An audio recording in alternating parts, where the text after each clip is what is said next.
ultimately, at the end of the day, it was for the people. That's all it was for, man. It was to give back, teach people life skills, use what you already have at home, and bring your family around the table. And this 1 hour conversation has helped me see another version of myself. And I really want to step into that and embody that. So I think you really are doing and delivering the work. Just get all these people messaging me being like, man, thank you so much. Like, we're struggling at home. This is such a difficult time. Your content, your personality, your passion for food and your style is just kind of like getting us out of this dark place that we're in right now.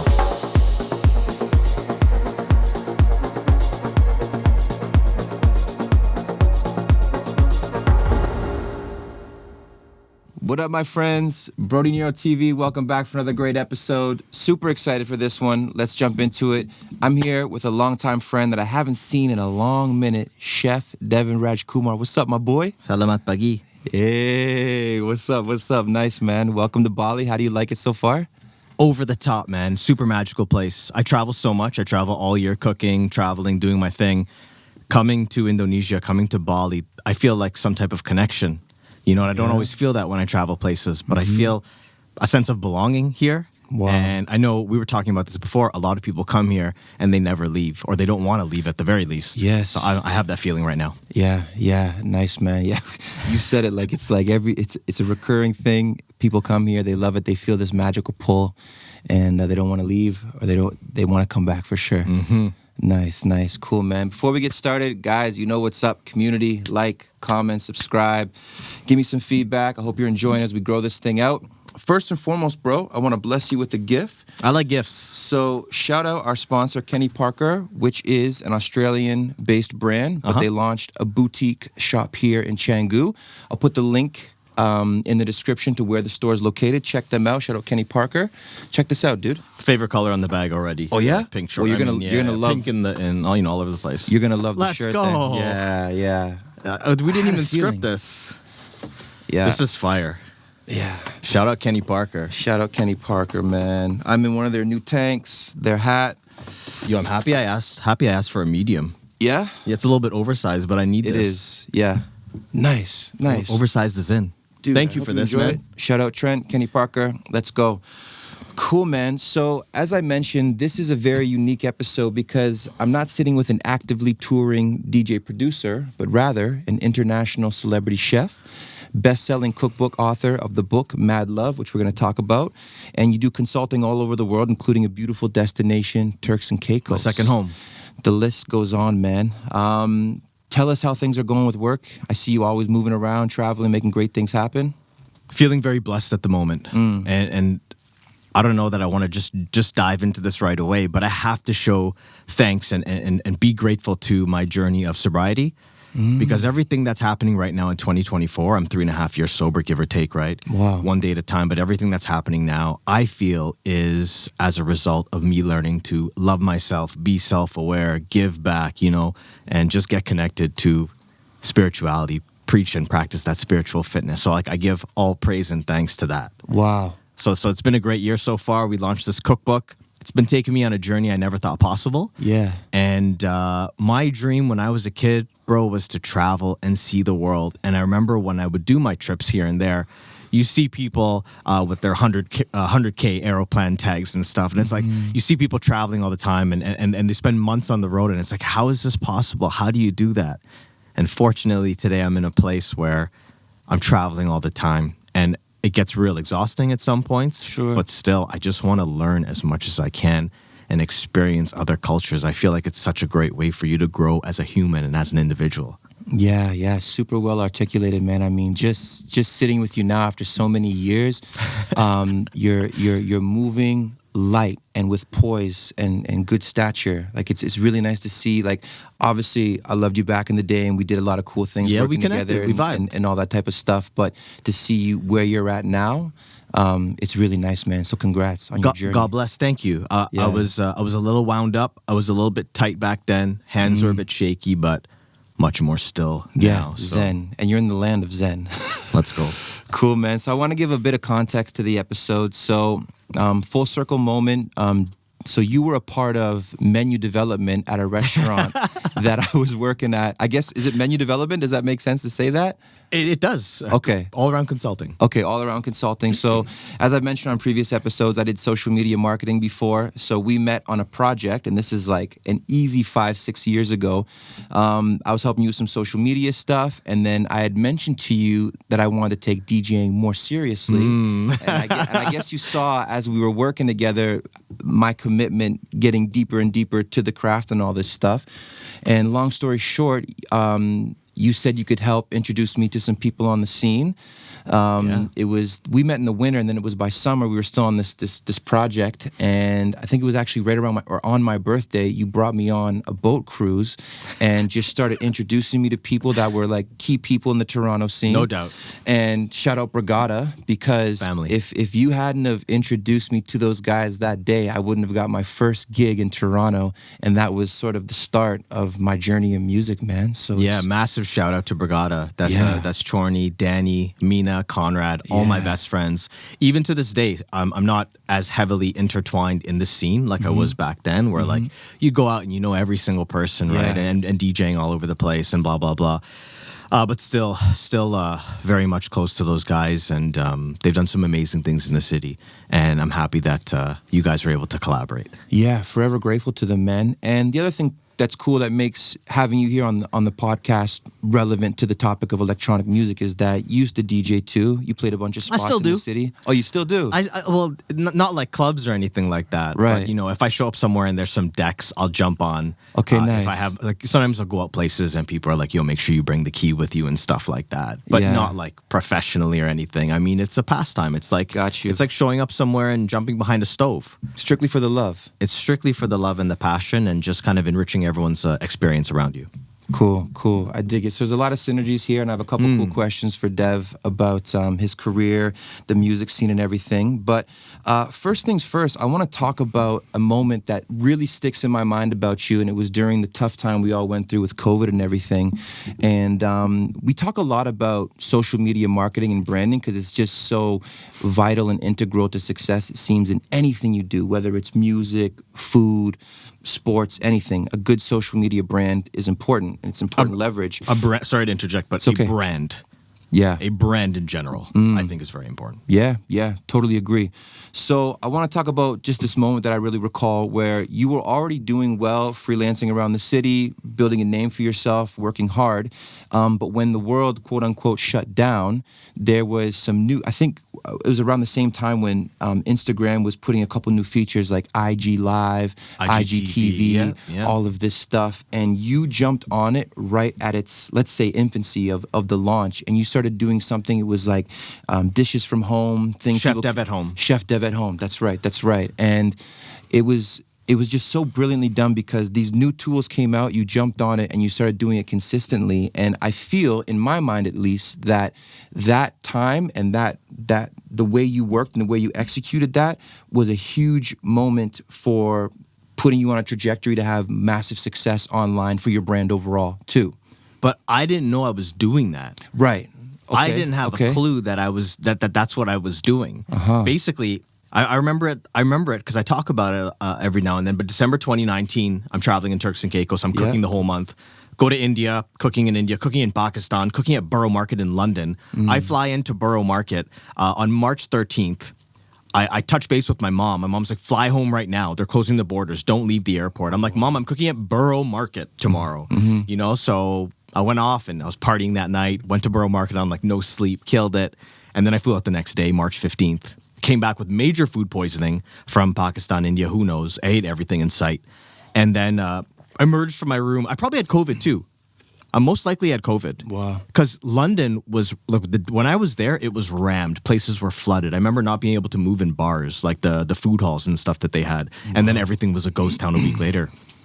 Came out March 20th, and I started this Chef Dev at Home series, but it wasn't to grow my brand. Right. It was for me to fill my time, but more importantly, teach people life skills and get food on their table. And like in this crazy, eerie, dark time, back then we thought it was a 2-week thing, bro. Right. You know, not 2 years. Yeah. So back then it was for you to bring your family, bring the community around the table, you know, within your household. That's what it was. And then it started to blow up and take off because a lot of my recipes were all pantry essentials. I was teaching people carbonara. For example, you have dry pasta, you have Parmesan or cheese in your fridge, you have butter, pasta water, etc. You know what I'm saying? Banana bread, you have flour and all these things. You probably have some bananas that are going off. So that's basically how it started. I didn't know that it was going to blow up. Oh, got it. So so you weren't of the mindset, man, like I got to grow my brand or I got to grow my social media or... I would be lying if I told you now, in and around that time after it started to take off, that I didn't want the views or I didn't want the attention or for it to gain more speed or whatever it was, right? But ultimately, at the end of the day, it was for the people. That's all it was for, man. It was to give back, teach people life skills, use what you already have at home, and bring your family around the table. Very much things that are important to me to this day. Got it. Once you saw it start taking off and gaining momentum and you realized this could really be something, could you talk a bit about like maybe some best practices you applied? Like were you running on a schedule? Were you planning content ahead? What was your work ethic or your thought process like? Very good question. Here's the thing, man. It's like back then I was getting messages from people. We're talking March, April, May, June, July 2020. Heat of the pandemic. I'm getting messages from people like 3:30 p.m. Yo, chef, when are you posting? We're waiting to go grocery shopping. Whoa. I started to get things like this. And I started to get all these people messaging me being like, man, thank you so much. Like, we're struggling at home. This is such a difficult time. Your content, your personality, your passion for food and your style is just kind of like getting us out of this dark place that we're in right now. Right. So the more of that I got, the more I wanted to just wake up and shoot something. Because, bro, trust me, consistency is one of the most important things in anything that we do, right? Consistency is king. It's key. But like some days you don't want to do anything, man. You want to wake up, you want to lay in bed all day. Like COVID, you didn't really have to work or do anything.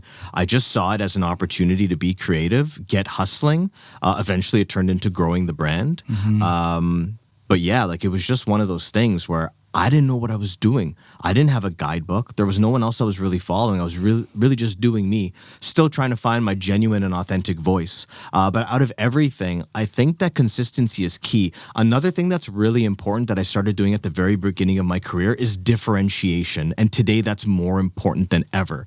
10 years ago, it was mad important, but now it's more important than ever. I don't know how many videos are being uploaded every second to social media, but like if we figured out that amount, you need a Jamie here, by the way, like Joe Rogan. If we figured that out, it would just be ridiculous. So if like 10,000 videos are going up in the next few minutes, like how are you going to stand out among that? And that's one thing that I've been doing since the beginning of my career. How can Devan be different? If Devan's going to go demo or teach someone how to make a mac and cheese, how are they going to remember that? How is it going to stand out from the other 55 million mac and cheeses that have already been made? And that's a very basic example, but that's how I try to approach things. Yeah. What is my comp ad and how can I leverage that to stand out from the pack? Yeah.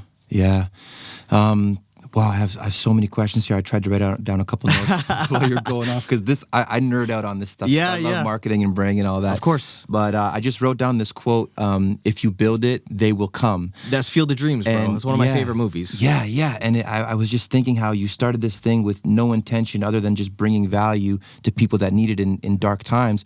But then I can remember you posting, or maybe you shared something about how companies started coming to you, throwing products at you. Maybe like a barbecue company came to you. Like it was mad, no? Bro, we had a room in my house that was just for things being delivered. People were sending me wooden platters, charcuterie boards, soap kits. Everyone was starting a charcuterie business. It was crazy. I'm not going to mention the brands, but I had 3 barbecues come to my house. Wow. You know, like anything that anybody was promoting is just like it was coming over to my place. Every day we were getting deliveries, and I would re-gift a lot of it. Sorry to all the brands that sent me stuff. Not everything, but I would re-gift a lot of stuff. People would come over to have food, like illegally or whatever you want to call it, or they come to drop something off. That's the other thing. People were starting taco businesses, DIY kits. I remember Food Dude started these boxes that were crazy. Yeah. Like you spent a couple $100, but you had like a full 5-course meal. Wow. You know, and this is things like everyone was being so innovative and creative. But yeah, I was getting a lot of stuff, man, for sure. A lot of stuff. There's the only way to promote was social media. Yeah. There was no in-person events. Brands, whether it's, I don't want to mention any brand names, but brands also have budget for these live interactions and events. And what do you do with that budget now? You put it online. And now they have social media budgets allocated for online as well as in person. Right. Wow. So when you started this, it was clearly just you at home making this happen. And slowly people are starting to come at you to create collaborations and offer different opportunities. I'm curious now where things are at. It's the whole Chef Dev brand. It's got to be bigger than you. I assume you have some sort of team. What does that team consist of, and what are their different roles? Like, what's the machine consist of to keep it operating on this level right now? Very good question. And I'll start it off by saying that back in the day, my ego was really big, and it's like, I don't need no agent. I don't need no PR. I don't need anybody. Like, I can handle all this. I'm a workhorse. You know, I want to have hands-on and full control over everything. Right. Looking back now, head was up my ass a little bit, right? And that's an ego thing. That's a control thing, et cetera, et cetera. I understand now that by having a team, I'm able to accomplish a lot more. I guess first and foremost, I have a community manager, and that community manager for me helps me to plan out the social calendars, responding to comments, nurture and nourish the community, whether that's commenting, resharing, you know, and also filming, video editing, et cetera, all of that. With one person? Sometimes a couple, but it's typically mainly one person. Her name is Stephanie. She's awesome. Cool. Then I have another Stephanie from Quell. Quell's an amazing organization or company back home. They only represent BIPOC talent. Okay? They only represent minority talent, which is great. Cool. We have a roster of 10, 12 on it. And they had Quell, Chef Trevor Louis. He ran Camp High Snack Bar. And, and he has like 80 businesses going at once all the time. But that's Chef Trevor and Stephanie Louis. Wow. And they handle all brand partnerships, of which we do a fair bit. Anytime I go into a school, like as soon as I get back, I'm going to North Albion in Toronto doing a demo for 100 kids, hosting the Restaurant Canada Garland competition again this year. All these things that I do, they quarterback all of it. And it's a lot, man. I have a pretty wild schedule. Wow. But I'm grateful for it, man. Yeah, for sure. So that was kind of leading into my next question. Like, what's day to day for you? Like when you're not on vacation or touring, because it's not like you're a head chef. You're not stuck in a restaurant all the time, dude. I know you mentioned some consulting contracts, but like between having an online brand, doing some consulting here and there, like I was just curious, like day to day, like what's... It's so dynamic. Like on a Monday, I could be filming The Social, or I did Cityline in Toronto for 10 years until it ended in April.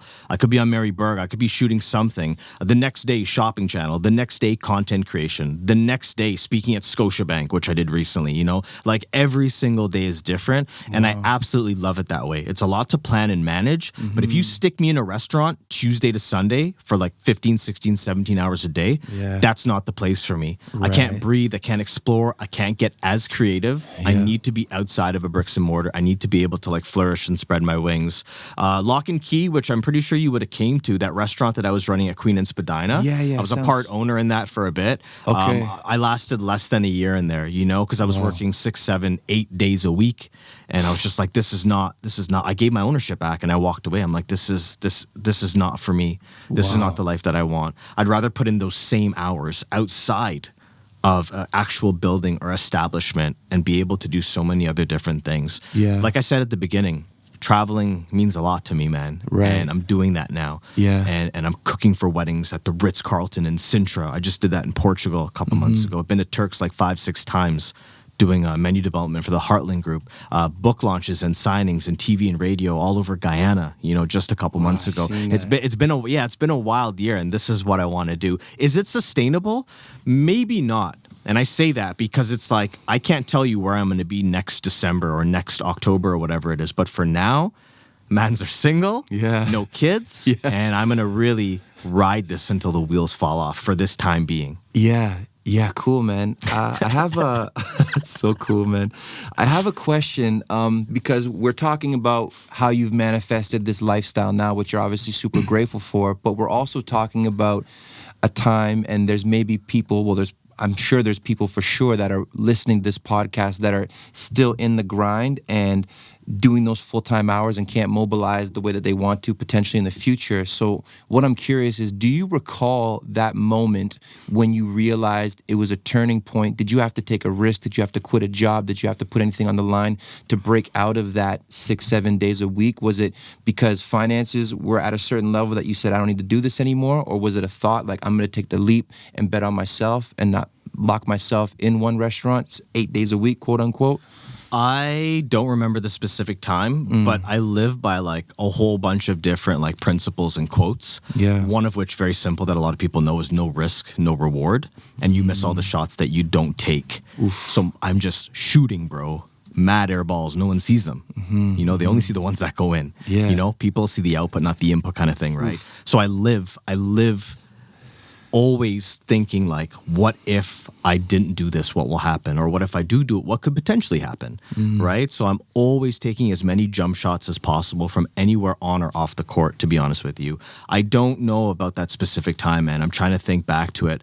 I don't know where it came into me that I had to differentiate myself. It just seemed like a little bit of common sense. I just knew I had to stand out. Yeah. So I just did anything and everything that I could to do that while being my genuine, authentic self. Because that Chef Dev at home thing that we talked about during COVID on social media that blew up, if that wasn't authentic, like if you're not authentic online and genuine, you will eventually get sniffed out. If not immediately, eventually. And I've built a really strong, loyal, dope audience by being like super real and super vulnerable. Like all the sobriety and the things that I talk about online, I try to build that intimate connection, but ultimately it's coming from a place, two parts. One is to help me vocalize how I actually feel inside. The other is to help someone else out there. Because in my community, East Indian, West Indian, Caribbean, this brown community, there's not a lot of people talking about, you know, addiction or substance abuse, you know, or unresolved childhood trauma or generational trauma. So I want to lead by example, you know. Before I was like leading the APs, you know, leading the partying, this and that, blah, blah, blah. Now I want to kind of just make more of an impact, more of a long-term positive impact on people. Yeah, no doubt, man. I mean, I had this interview structured in a certain way, but because we're on this, we got a bit of momentum around this sobriety topic. I want to sit here for a minute, if that's cool with you. So you said it's been about 3.5 years now? 40 months, something like that. Okay, got you. After a bit, I stopped counting. In early recovery, it's like, oh man, day 44, bro. Man, I hit 90. Oh man, I hit a year. But now it's like not being attached to that. Because I'll tell you one thing very quickly before you say what you have to say here is like, you can have 10 years sobriety. You can have 100 years sobriety. It doesn't matter. If you're not practicing what you did every day, if you're not practicing what you did before to get you to where you are today, you are effed. If I take my recovery, I put it in the rear view, I'm screwed, bro. I have to keep this thing front and center. And that's really what's important. So yeah, I have 3.5 years, but I'm no different from a newcomer or someone who is still in active addiction if I'm not practicing. You know, like I can still be sober and still have bad thoughts and still be manipulating people and lying, cheating, stealing, and doing all that. I can still be doing all of that. But it's all about living a good life and like practicing the tools and principles that were taught to me and like really nurturing them and praying and doing all that stuff every single day. So yeah, I'm 3.5 years sober, but it's very much a one day at a time thing. Got you. Wow, it's about to get deep. So this is like a moment of honesty for myself a bit here. And I want to preface as we go deeper with this stuff. So I wrote some notes here basically saying, in recent years, I've spent the most time I ever have in clubs, after parties, gigs, promoting. Like it's all work now. And at the same time, I come from a fitness background, but in recent years, I'm the furthest I've been away from fitness and wellness. And I'm starting to like feel it, you know? And I feel myself wanting to discuss this topic more and more, to spread awareness about it in this industry that we work in. Because one thing I observe is like the people around me, it's so easy to get pulled into it, and it's easy to make excuses for it. And I feel like the people that are there partying as like the bystanders, the people enjoying, they don't understand that us as the professionals, quote unquote, it's a job for us. And sometimes we as the professionals forget that it's a job for us. So it's already difficult to succeed in the music industry. And then on top of that, it's full of endless temptation, influence to go rave your ass off, even if you're just going to be a promoter for a bit or just host or even just play. So I was hoping you could go a little bit deeper now and share your journey, a bit about your struggles, and maybe if we can dig out some gems of advice for people that are looking to either potentially go all the way completely sober or at least manage their quote-unquote bad habits a little bit better. Okay, that what you just asked me, That could be a whole 5-part, 1-hour series, bro. Wow. I'll try to sum it up real quick, though. Cool. Basically, when I was really young, 12, 13 years old, I was introduced to like substance, right? Marijuana back then. Any insecurities, fears, resentments, any of that childhood trauma that was there that I didn't know was there, I was able to just kind of alleviate it a little bit by feeling a way other than how I actually feel. Naturally, how I feel, I could change that, right? That became a very safe space for me. And I started to, ingest all kinds of different things, over the next 24 years, right? Wow. To just kind of get me out of self, kept pulling me more further and further away from who I truly was. I could talk about this for a while, but I'm going to gloss over it very quickly. I first went to treatment in 2014 in Toronto, like in-house for 3 or 4 weeks. I can't remember now. I think it was 3 weeks, 21 days. And I realized that there was a solution. I saw people recovering as a result of like doing these 12 steps. Giving themselves to spirituality, finding God. Because I used to walk around and be like, I'm a man of science, bro. I don't believe in God and this and that. I was that guy. I'm never getting married. Like, I had all these things in my head. Yeah. I was just wild, man. Just so full of ego, bro. I was like most definitely the center of the universe. Everybody's universe. I was at the center of it. It was just to think back. It's crazy. But that's where I was at the time, right? But yeah, I became very sick and tired of being sick and tired. I knew I had a lot more potential in me. I knew I had so much more to give. I knew I was a very highly functioning addict, which basically means that every day I was pounding work. I was crushing things, but I would disappear for a couple days at a time. I would be out all night. I was executing work pretty well. Like I was on billboards. I was filming those on TV, Cityline. I was cooking in Turks. I was doing all kinds of cool shit. Very great commercials, Food Network judging, all of it. Yeah. I did a lot of that stuff, but I look back and it's like, man, I was operating at like 50%, bro. Wow. And it's like, look at what you can do at 50%. Imagine you get this. Danny from Brodie, we talk about this all the time. Like, yo, where are you operating at today? Oh, I'm like low 90s, bro. He's like, oh, man, I'm like 38, bro. So we joke about these percentages all the time. They're not specific, but it's just kind of way of just kind of like putting it into words, how we're operating, that percentage of efficiency. So yeah, I'm like, what if I can get this up to like 70s, 80s, or 90s, bro? And today I can say to you, like, I'm never going to be 100. But I can strive for it, but I'm pushing like 80, 90 all the time, right? And that's heavy, it's hard. I'm coming to everything I do now over delivering. Like client wants this, I hammer it out, bro. I hammer it out and more just because I'm in a space and position to do that. Whereas before I was just doing the bare minimum that I had to do to just get by. I remember going on TV, no sleep and stuff, bro. Like yeah, bro. Whoa. Yeah, they were filming Monday morning. Mans go out Thursday night till Sunday. You know what I'm saying? Like, so yeah, bro, like crazy shit like that. Not living that life anymore, but it's all part of my journey.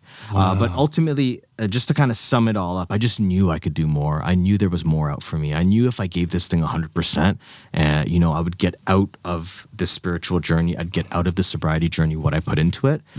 So I just started giving it 100%. And it didn't happen the first time. It didn't happen the second, third, fourth, fifth time. I kept hammering. There's a slogan in the rooms that says, keep coming back, right? It's so simple. And I had to keep coming back. And like I just told you before, if I don't do this shit every single day, bro, I'm going to end up back where I was. Come on, for real? You feel that way? Yeah. 100, bro. Wow. 100. I can go with you right now and go slam a pint and go home and go to the beach and whatever. Yeah. I can meet up with you in a few days. We have a couple glasses of wine at dinner, maybe a shot and go home. Yeah. Eventually, bro, I don't know when it is, I'm not going home. Gotcha. So I play the tape forward. Do I really need to pick up that shot right now? Do I really need that beer? Do I really need that welcome bottle of tequila in my hotel at the Ritz in Portugal? You know what I'm saying? Because every event I do, bro, is all you can drink. Every event I do is fancy wines, and alcohol is at the forefront of entertainment in the hospitality industry, right? So having to navigate that's very difficult. And I was talking to someone about this by the pool yesterday. You talked about like being in the scene, and you're so far away from fitness. And I remember you as a fitness guru back in the day, right? I'm not saying anything bad about you now. Yeah. But it's like we have this saying, bro, if you sit in a barber's chair long enough, you'll eventually get a cut. And that for me means everything. Yeah. If I'm going to clubs Thursday, Friday, Saturday, I'm eventually going to get into some shit. Yeah. You know what I'm saying? So people's places and things, I have to be super aware of it. I was DJing with some friends at like a backyard barbecue thing a couple months ago. And I left, it started at like 1, 2. I left at 8. I don't need to be there at 12:15 a.m., bro. Word. I don't need to be there 10, 12 hours later. Yeah. Can I go to my boy's wedding or my friend's wedding, all you can drink? Absolutely, I can. Do I need to be there at 3 a.m. in the parking lot or like at an AP in a hotel room? Yeah. Not necessarily. So for me, it's like getting rid of that fear of missing out, that FOMO. And it's really establishing boundaries and boundaries with yourself, like what you're willing to accept, what you're willing to give up, and all these things, having that inner dialogue and effective communication with yourself and those around you. And again, I keep going back to like the tools in my spiritual toolbox. I have all these things that I can access when I get in desperate times or if I'm in a challenging position. Yeah. Okay, great. I wanna stick on that last point you said there because I was curious. I wanna give some really solid advice to people that are in these situations where, and this is where there's cool synergy between hospitality and night and like the party scene. It's hospitality, it's nightlife, it's people. In the earlier stages of you saying enough's enough, I'm gonna stop and go sober. In those earlier stages, when you were in those environments and you have to be in them, right? It's work, you're serving, you're working all of this stuff. What were some of the techniques and things you applied to manage fighting off the urge or the temptation or influences? Even before you do that, when you're in a difficult situation, I think it's really important. I can only speak from my experiences, right? I can't speak for anybody else. I need to identify what that thing is doing for me. So if it's like doing whatever in the bathroom, like if it's ingesting some type of substance, or if I'm going to alter my state of consciousness, or if I'm going to drink that glass of wine, what is it really doing for me? And at the end of the day, it's taking me out of self. It's numbing me. I'm escaping a little bit right now. It just doesn't do for me what it necessarily does for you or someone else. I'm not the type, you know, a lot of people will be able to relate to this. You know, when you're at a bar or you're somewhere at a restaurant and you see someone with like half a pint and they get up and walk away? Yeah. Doesn't it piss you off a little bit? Wasting, sure, yeah. But it's like, wouldn't you just drink it? You know, like, why are you leaving that back there right now? You know, there's different types of addicts and alcoholics where like we say a type 1. This is how I speak about it. Don't quote me on this, but this is just for it to make sense. Like I'm a type 3 addict, right? So type 1 addict can basically leave that half pint and walk out, or whatever drug it is, right? Just leave it and walk away. Type 2 is the type of person that's going to drink that and like a bunch more. Yeah. But like 4 or 5 a.m., bro, they're going home. Yeah. Then there's type 3. You know, 1, 500, 1,000 hits, never enough, bro. So like what I'm trying to get at right now is me ingesting that drink or me doing whatever I'm going to do when I go out, or if I'm in a tough social situation, what is it doing for me? It's doing something for me that I don't want. I don't want to alter my state of consciousness today. I want to be more connected to myself than ever. And that comes through like spirituality, praying, breathing techniques, people, places, and things. Not like I said, the barber chair analogy. Like you keep going to the club, you keep pushing yourself, you keep tempting yourself. Yeah. I don't need all of that. I can go every now and then. I can do my thing if my head's right. Yeah. But like if I'm a DJ and I'm playing like 3-4 nights a week, right, like I'm screwed, man. I don't want to say I'm screwed. I can't speak for anybody else's thing, but that's not a position that I want to be putting myself in. right. For you personally. Yeah, and in early recovery, I didn't go to all you can drink weddings. You know, I didn't go to my boys playing pool where we always used to go and drink. Yeah, I didn't do any of those yeah, things, right? You have to be very, very selective in early recovery. I didn't date. I'm still single to this day, right? Because it's like a lot of guys in early recovery, they're going to go out, they're going to get into a relationship. Some shit happens and you go out and you use. I didn't want any of that. I wanted to learn to be like waking up in a bed by myself, not having that security and validation from another human being or that closeness or intimacy. I just wanted to be like okay with Devan in his own head. I wanted to be okay staying at home on a Friday night, bro. You know how long that took me to get like I'm biologically hardwired on Fridays and Saturdays to go rage, bro. Right. So I don't feel that way anymore. But like those first 6 months or a year, it's like Friday night, what are we doing? Word, yeah. And it's like, I'm sitting at home and like running Sopranos. Yeah. You know, and now it's normal, right? It's the new normal. It took a while to get out of it though.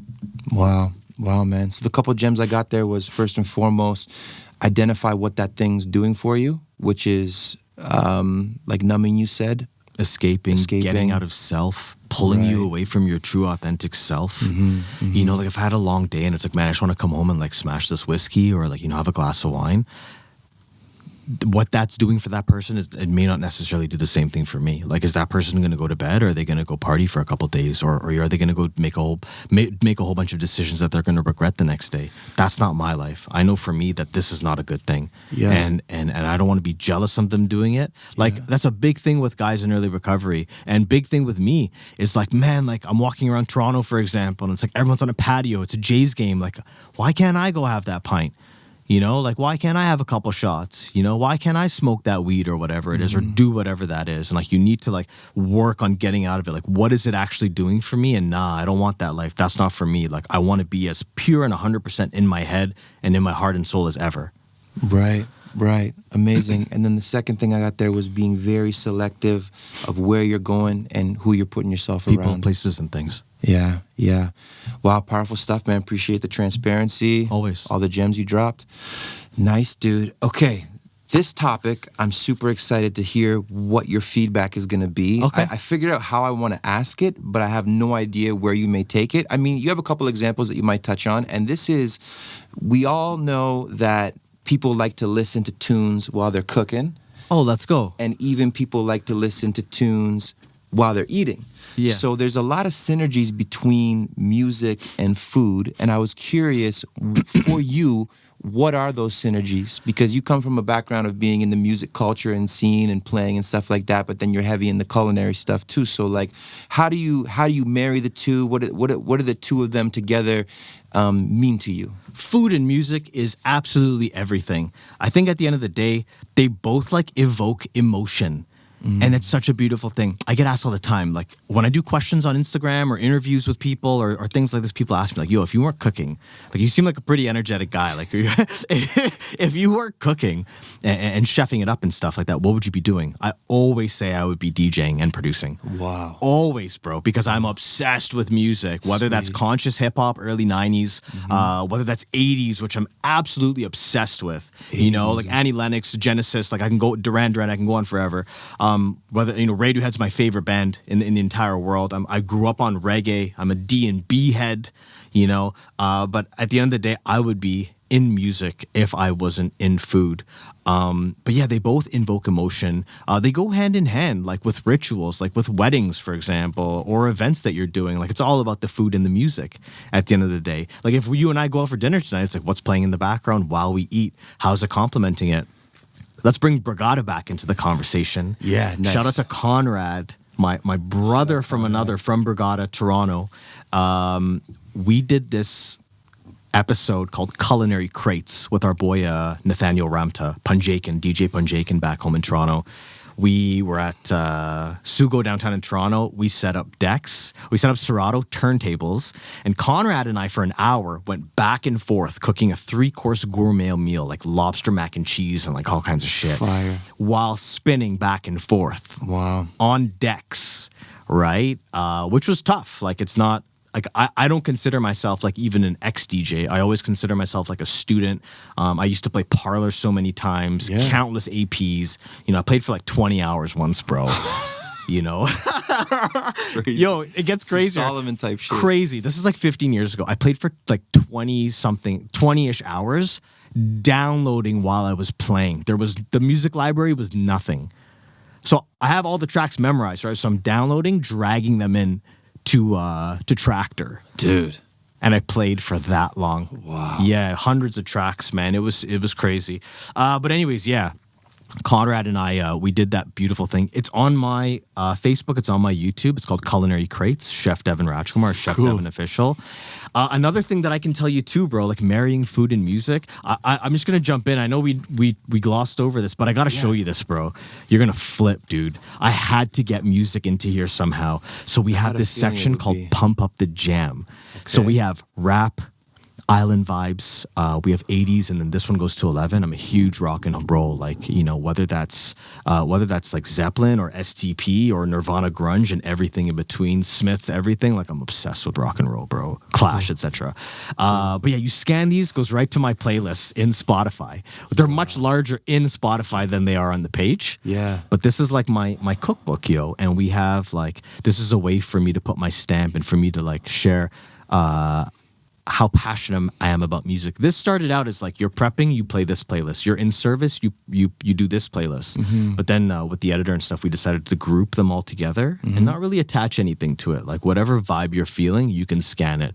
And I will always do this in all my cookbooks. Editor didn't want me to do this either, because I think they thought that it would kind of date me. Like younger audience wouldn't be able to vibe to like REM or you know, Phil Collins or whatever.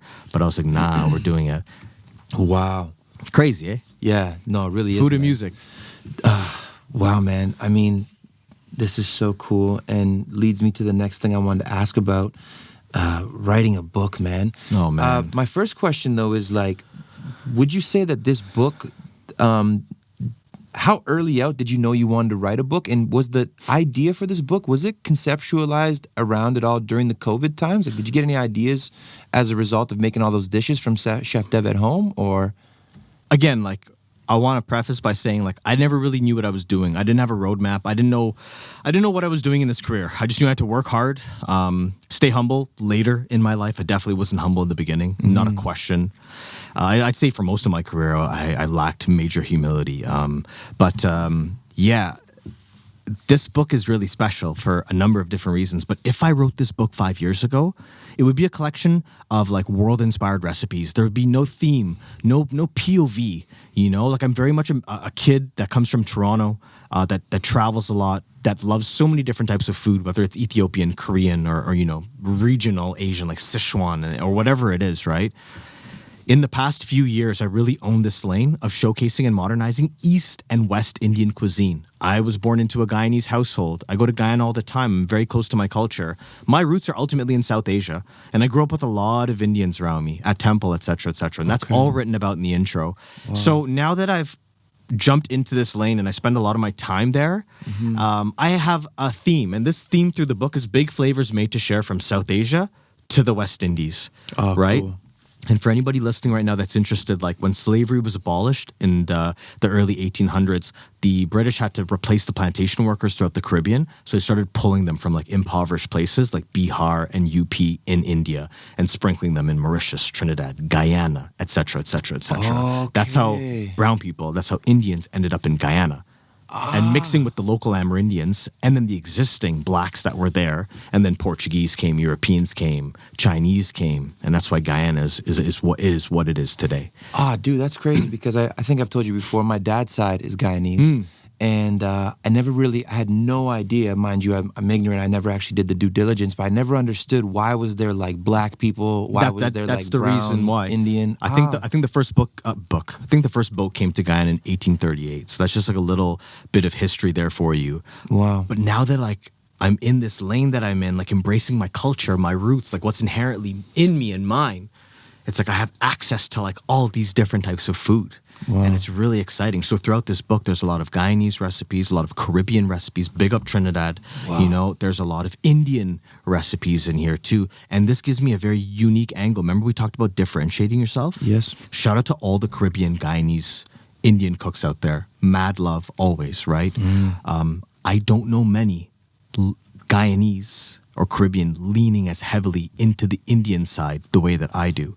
Because of the way I was raised, bro. All my whole crew was Punjabi growing up as a kid, as a teenager at Temple. Yeah. To this day, like the amount of hardcore Indian people that I have around me, I shouldn't say hardcore, but like proper Desi people that I have around me. It's like, you know, I feel very much part of the culture.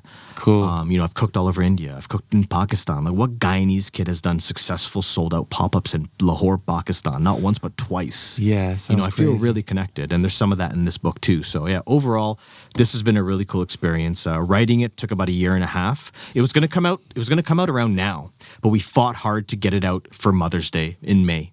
Got it. So it came out in May. The publishing date was May 7th, a week before Mother's Day, May 12th.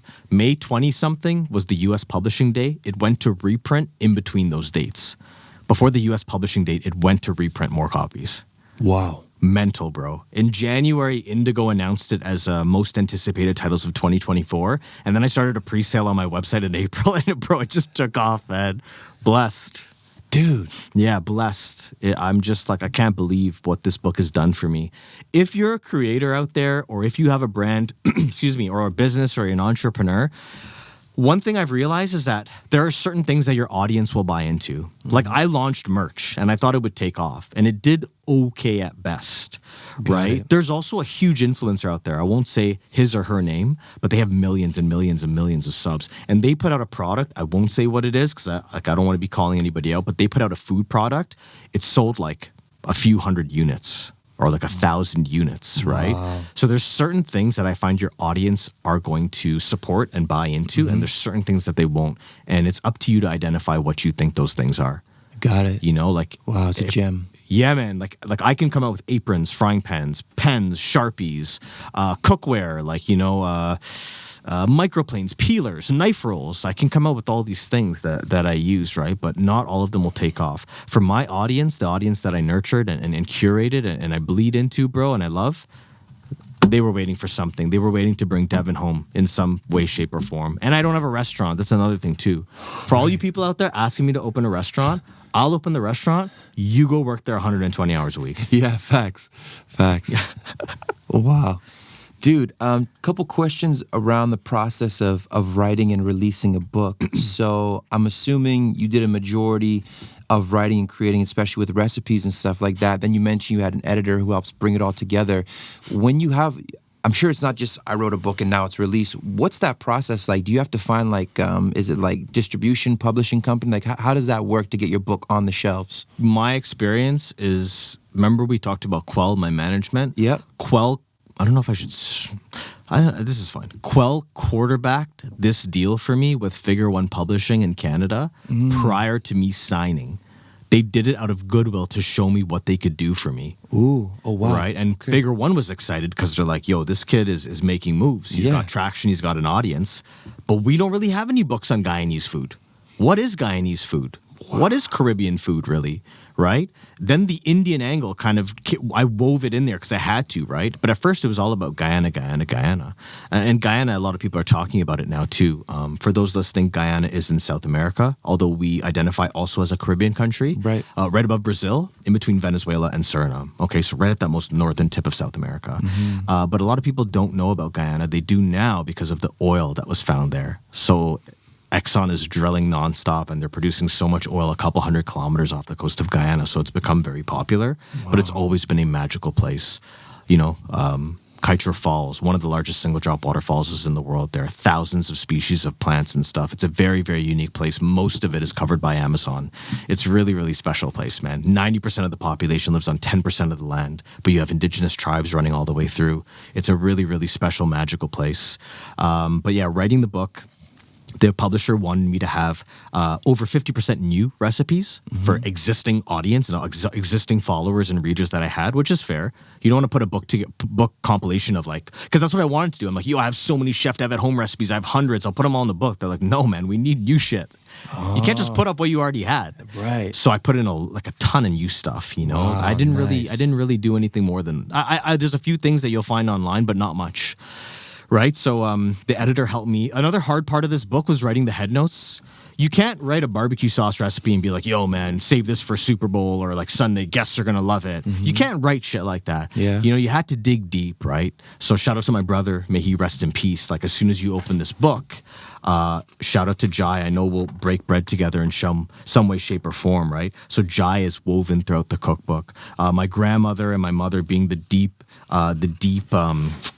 inspirations that they are in here as well. Mum's Dal is here. And I can show you the book all hour, but I just want to show you one more thing quickly is in the bread section. Yeah. My mom heads it up here. Anybody that follows me knows my mom is not only a celebrity, but we're travel buddies. But yo, check this out, bro. Her step-by-step roti guide. Wow. Step by step. Dude, it looks great too. Yeah, it's fire, man. Suik and Beck did the photos, and I had Mel in Toronto as a stylist, and they murdered it in the best way possible. Bro, this is a huge team effort. A lot of people are like, yo, you did such a great job with your book. And man, how, I'm so proud and this and that. And in my head, I'm like, there's mad people behind this, bro. Wow. This is a big team effort, bro. Cool. Respect, dude. Blessed. So cool. Nice, man. I got a couple more questions for today's episode. Cool. The next one being, I asked this actually at the end of, towards the end of every episode, and it's for the viewers mostly. I take a couple of gems myself, okay. But it's essentially that, usually it's advice for DJs and producers, but I feel again, advice can spill over all types of different professions and stuff. So imagine there's someone out there in their respective industry, albeit a DJ, producer, a chef, an athlete, and they already have a bit of traction. They're gaining some success. They've had a couple breakthroughs to make them established that they can live off of their career, but they really want to break through to the next level. They know there's something out there for them. Any piece of advice for someone that's getting some momentum in their life, maybe a little bit of social media success, making a bit of money, but really wants to break through to the next level? Any gems you could throw at them? Consistency is key. Differentiate yourself. And we kind of glossed over all of this. Consistency is key. Differentiate yourself, and always tell yourself this thing that I tell myself. If it was easy, everybody would be doing it. Facts, man. It's such a huge one, bro. Like when I'm there and like I'm literally getting off a plane in a couple weeks, I'll be jet lagged, crushed, flying from Hong Kong to Toronto. And then like basically the next day I'm jumping on the shopping channel, which is like a 20-hour commitment where I'm live, like demoing. I've been doing it for 6 years now for Smeg Appliances, shameless plug. Basically like it's the hardest thing that I have to do. Like we're on camera, there's like no delay, and it's like 54 minutes straight of me demoing appliances, like knocking out like wattage, and like it's just so deep, so intense. It takes hours to set the setup. Then you got to break it down and reset. Like sometimes I would sleep out in Mississauga because, you only have a few hours in between going live. Sometimes we finish at 3 and I'm back on at 6, to set up for 9. Long story short, I went off on a tangent there for a bit. It's like there's times where I'm doing things and it's like, man, I'm crushing myself right now. Like I can feel myself getting sick, my stomach hurts and this and that, but I tell myself, if it was easy, everybody would be doing it. Wow. And not everybody's doing it because it's crushing. Like I want it so bad. I want a legacy for not only myself, my family, and my community as a whole. Yeah. And all these things drive me, bro. So I keep pushing and pushing and pushing. And then when I get some time, I make that time for myself. I'll schedule in a couple hours in my calendar just to take some me time. And I learn to reset and relax. But I have this one life, bro, and I have to smash as hard as I can. No one else is going to do it out there for me. Oh, dude, I'm getting pumped right now. I love it. Dude, actually, it reminds me of something else I want to ask. And it's, so you had mentioned coming off of that Hong Kong flight and being exhausted and having to dig super deep to show up and do something that's so challenging on so many levels. Aside from your just genuine desire, let's say, maybe this is a more spiritual related question. What do you turn to? Who or what do you turn to in those moments where you're physically exhausted and you just have to show up and do the work and do a great job? Who are you turning to? What are you believing in? What do you think is driving you to give you the strength and poise to show up on site and do that 24-hour thing you have to do for I think you said the shopping channel? Yeah, turn to myself in 10 years, bro. Like, where do I want to be? Like, my future self. That's what I'm thinking about. Like, do I want to be working 16, 20 hours a day in 10 years? Not really. I want to be doing different things. I turn to my spirituality. I turn to the universe. I turn to, like, my ambition and my drive and my goals in life. Like, what do I want? I want a legacy. For who? I turn to all these different questions. I turn to the fact that, like, our most valuable asset in life is time. The clock's ticking for every single you're typing a lot. Our most valuable asset in life is time, right? And it's ticking nonstop for everybody. No one's going to be here forever. So it's like, as soon as my life started, as soon as I was born, boom, this started. And I don't know how much water's left. There could be this much water here. There could be this much. I don't know how much time's left. So with the time that I do have, I want to impact as many other humans as possible. I know it sounds cliche and even a little bit tacky for me to say it, but like, try to leave the world better than how I found it. And ways that I do that are to teach people life skills, put a smile on people's face, show them that you could be energetic and passionate about life, tie charity to all the events that I do. Be vulnerable online, lead by example, be a leader in my community, do all these. And for those of you that don't know me out there, like, go check out my stuff, like go glance at my content online, that's what I hope that you'll see, because that's what I really firmly believe. That's what really pushes me at the end of the day. People tell me they run out of breath watching my Instagram stories. And I'm posting 3% of my day. You know what I'm saying? But like, I can't operate at this speed forever. And before I was trying to push at this speed, but I was like always in recovery from partying and stuff like that. So I just feel like I have a lot more energy now, and I want to hustle. I want to spend time doing the things that matter to me most. That's why my mom and I are traveling for a month right now through Southeast Asia. Because it's like, as much as 10 years ago, all I really wanted to do was be in Ibiza, slaying all day with the boys and the girls. Yeah. Now, I just want to spend time with my mom and my dad. Mostly my mom, but Wow, dude. So many gems, so much interesting information, wisdom. Appreciate you sharing it all. Man, in closing, I want to take a moment to acknowledge you, man. For some reason, this like I realized how long you've been operating at this speed. Like you said, it's been 3.5 years of sobriety. It feels like longer for me because I can think back to like when you started posting about 75 hard. crushed it. Yeah, and like that's like one of the hardest commitments that exists It was out there. brutal. Yeah. And at that time, I remember like it's motivating too, and it's also a bit of a reality check because I remember at that moment still struggling with some of the stuff I'm struggling with now and thinking about barriers I want to reach for myself, my career, my family, all of this stuff. But I just had a moment now where you speaking and presenting yourself and this 1 hour conversation has helped me see another version of myself. And I really want to step into that and embody that. So I think you really are doing and delivering the work that you say you want to accomplish. So it's super dope, man. And I appreciate that. God bless you. Action is everything. Yeah. You talk the talk, you got to walk the walk. Action is everything, man. Yeah. And one of my favorite sayings of all time, if nothing changes, nothing changes. Word. It's so simple. It's a few words. It's almost repeating itself. But if nothing changes, like if I don't make these changes, then the output that I want or the future self that I want, it's not going to happen because nothing will change. Yeah. So it's like if I'm sitting on the couch every day and I'm like, man, I really need to get to the gym today. But day after day goes by. Yeah. If nothing changes, nothing changes. It applies to everything in my life. Amen. If I want to change, then I need to do something in the now to produce that result in the future. Wow.